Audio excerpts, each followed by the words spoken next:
ഇത് ഒരു നിയമസഭാ ചോദ്യത്തിൽ വന്നത് എന്താണ്, അതിൽ പിന്നീട് കൂട്ടിച്ചേർക്കപ്പെട്ടത് എന്താണ്, ഇതൊക്കെ കേരളത്തിൻ്റെ പൊതുമണ്ഡലത്തിലുള്ളതാണ്. ഞാൻ ഒരു അവതാരകൻ എന്ന നിലയ്ക്ക് അത് പറഞ്ഞ് സമയം കളയുന്നില്ല. സുമേഷിന് താല്പര്യമുണ്ടെങ്കിൽ അത് പറയാം.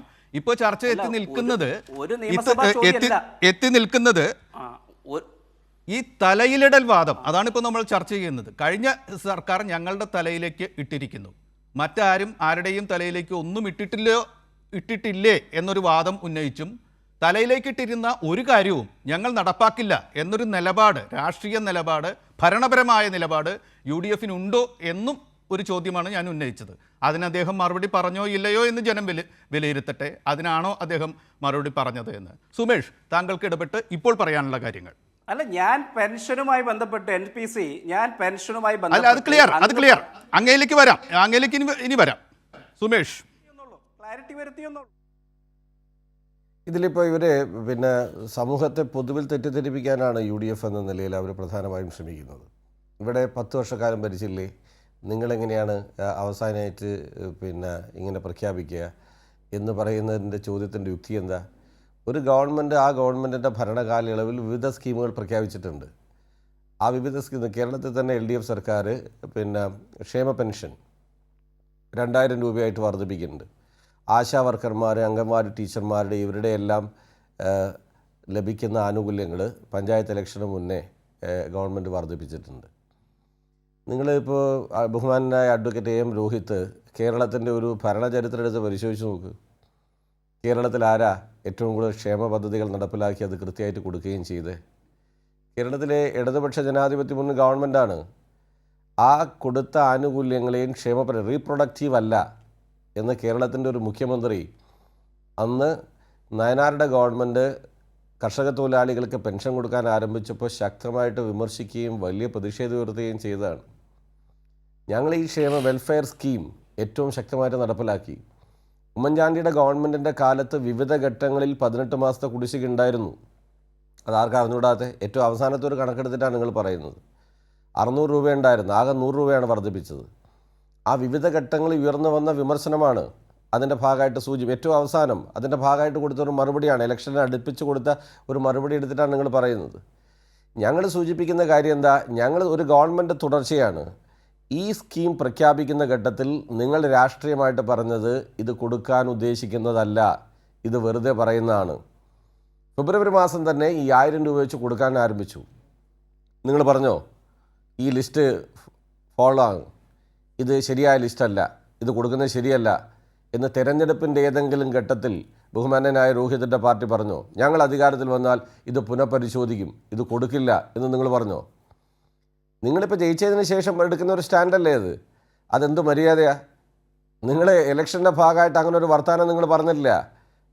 ഈ ലിസ്റ്റ് പഞ്ചായത്ത് സെക്രട്ടറിമാരും മുനിസിപ്പൽ സെക്രട്ടറിമാരും കോർപ്പറേഷൻ സെക്രട്ടറിമാരും തയ്യാറാക്കിയ ലിസ്റ്റ് കേരളത്തിലെ LDF അല്ലെങ്കിൽ കേരളത്തിലെ CPIM ഓഫീസിൽ ഇരുന്നിട്ട് ലിസ്റ്റ് തയ്യാറാക്കി കൊടുക്കുമെന്നൊക്കെ പറഞ്ഞാൽ എത്ര ശരിയല്ലാത്ത ആക്ഷേപമാണ് നിങ്ങൾ ഇതിൻ്റെ ഭാഗമായിട്ട് ഉന്നയിക്കുന്നത്.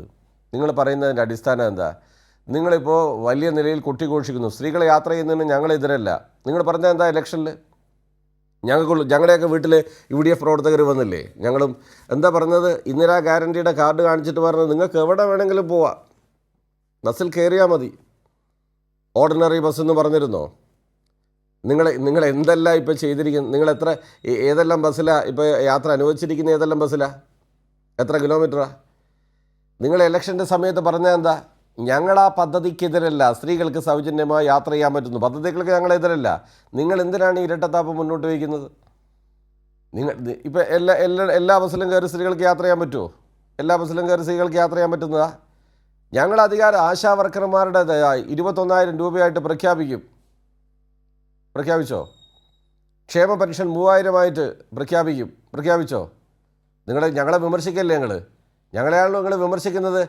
ഞങ്ങൾ അധികാരത്തിൽ വന്നാൽ ആദ്യം തന്നെ ക്ഷേമ പെൻഷൻ വർദ്ധിപ്പിക്കും, അത് 3000 എവിടെ? ഈ ബജറ്റിൽ ക്ഷേമ പെൻഷൻ വർദ്ധിപ്പിച്ചില്ലല്ലോ നിങ്ങൾ. അപ്പോൾ നിങ്ങൾ എടുത്തിരിക്കുന്ന ഇപ്പോഴത്തെ സ്റ്റാൻഡ്, നിങ്ങൾക്കെതിരെ ഒരു ഗവൺമെൻറ് എന്ന നിലയിൽ ഒരു മാസത്തെ കേരളത്തിൻ്റെ രാഷ്ട്രീയ ചരിത്രത്തിൽ ആദ്യമായിട്ടാണ് ഇത്രയേറെ പറഞ്ഞ കാര്യങ്ങളിൽ നിന്നും പുറകോട്ട് പോയൊരു സർക്കാരിനെ. അറബിക്കടലിൽ ഇപ്പോൾ വെള്ളമില്ല, ഒഴുക്കാൻ സ്ഥലമില്ല.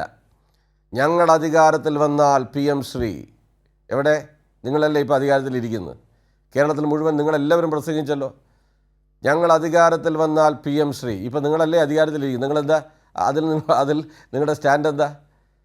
അറബിക്കടൽ ഒഴുക്കും, ഇവിടെ നടപ്പിലാക്കാൻ അനുവദിക്കില്ല എന്നെല്ലാമല്ലേ ഞങ്ങൾ പറഞ്ഞത്. മദ്യത്തിൻ്റെ നികുതി നിങ്ങളുടെ നേതാവായ VM സുധീരൻ തന്നെയല്ലേ ശക്തമായിട്ട് പറഞ്ഞിരിക്കുന്നത്. അദ്ദേഹമല്ലേ ഇതിനെതിരെ വിയോജിപ്പ് രേഖപ്പെടുത്തിയിരിക്കുന്നത്, ഏറ്റവും ശക്തമായിട്ട് മുന്നോട്ട് വന്നിരിക്കുന്നത്. അപ്പോൾ ഞങ്ങൾ ഈ കാര്യത്തിൽ പറയുന്ന ഒറ്റക്കാര്യേ ഉള്ളൂ.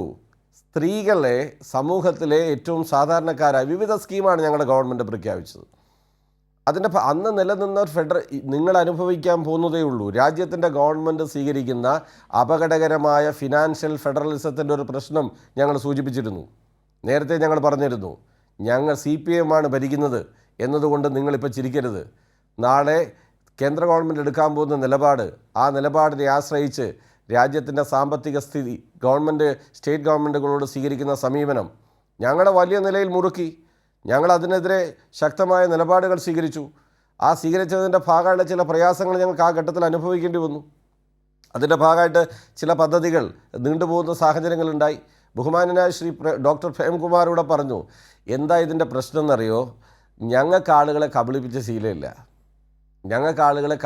ശീലമില്ല. എന്നുള്ളതാണ് നമ്മുടെ ഒരു പ്രശ്നം. സ്ട്രെയിറ്റ് ആയിട്ട് ഇപ്പം ഞങ്ങളുടെ മുഖ്യമന്ത്രി, അന്നത്തെ മുഖ്യമന്ത്രിയായിരുന്ന സഖാവ് പിണറായി വിജയനെതിരായിട്ടുള്ള ഏറ്റവും ശക്തമായ ആക്ഷേപർ എന്താ ധാർഷ്ട്യം, ധിക്കാരം, എന്തെല്ലാമാണ് നാട്ടിൽ പറഞ്ഞ് പ്രചരിപ്പിച്ചത്.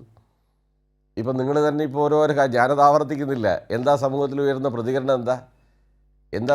ഉയർന്ന പ്രതികരണം?